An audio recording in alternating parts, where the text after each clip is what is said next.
You're listening to the Daily Sales Tips podcast, and I'm your host, Scott Ingram. Today's tip comes from Jason Bay. Jason is Chief Prospecting Officer at Blissful Prospecting. He helps reps and sales teams who love landing big meetings with prospects, but hate not getting responses to their cold emails or feeling confident making cold calls. Here he is.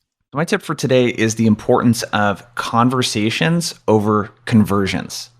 So in marketing, with my business, for example, and this is who I really learned this lesson from, is my business coaches. When they talk about marketing, a conversion does not happen without a conversation.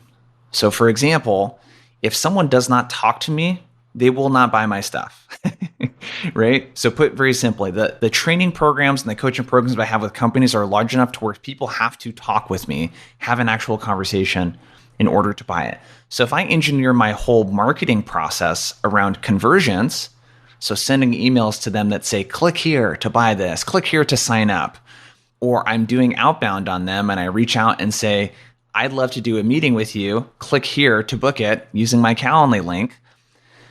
In my experience, the conversion is actually much less when I go for the conversion and engineer the process around converting the person instead of getting them to respond to something. So how does this relate to outbound and starting conversations versus going for conversions? Well, if you imagine a sales funnel, most outbound pipelines do not look like a funnel. They look like a T, right? They're really fat at the top. You reach out to 100 people and you get one person to respond. It looks like a T. And maybe that one person wants to take a meeting or maybe they don't. So what you got to think about is, how can I, instead of convert my prospects into meetings, that being the attention, think about how can I start a conversation with my prospects? How can I just get people to raise their hands so I can see who's actually engaging? Because if I can see who's engaging, I can actually create a funnel. So imagine if you had 20 or 30 out of every 100 people respond. Even if half of them were not interested, you can work with the not interesteds. You can call them. You can email them back.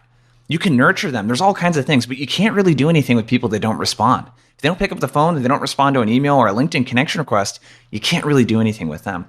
So what are some actionable ways that you can create conversations? So I'll give you a couple.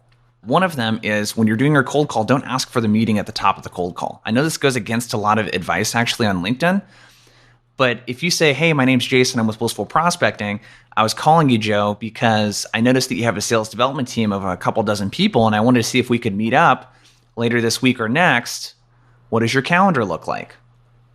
Or, hey, I'd love to tell you about our training programs that are helping people overcome XYZ problems and get ABC results. I'm asking them to commit to something, and they don't even really have a rapport established with me yet, and there's not even a conversation there.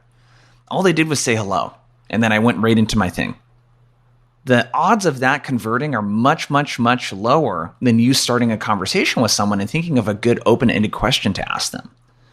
So ask open-ended questions instead of making your pitch. Hey, Jason with Blissful Prospecting. Hey, I'm really curious. One of the things I'm hearing a lot right now is that sales leaders want their reps to pick up the phone, but they're finding that their prospects don't want to talk to them. I'm curious, what do you guys do to make prospects want to actually have conversations with your reps? What are you guys doing right now? Right, an open-ended question like that to get them talking, I can actually have a conversation now, right? And I can make it about something that's important to them. With your emails, it's the difference between a soft versus hard call to action. So instead of asking for the meeting every single time at the end of a call or email, which I don't think it's bad, by the way, to do that, mix it up a little bit and ask questions like this: interested in chatting further? Or you could ask an open-ended question. I'm curious, how are you handling this right now? Is this a problem you're running across? Does it make sense to chat further? Would it make sense to chat further about how companies like X, Y, and Z are solving this problem? Right? So think about how you can start conversations. When you connect on LinkedIn, don't make the very next thing that you do asking for a meeting.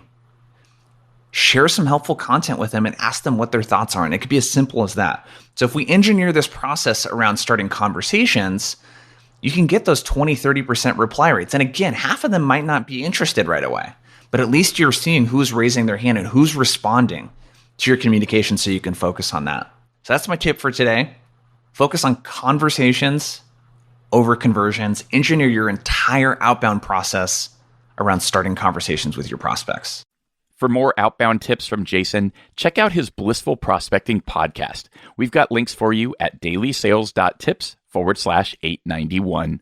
Once you've done that, Be sure to come back tomorrow for another great sales tip. Thanks for listening.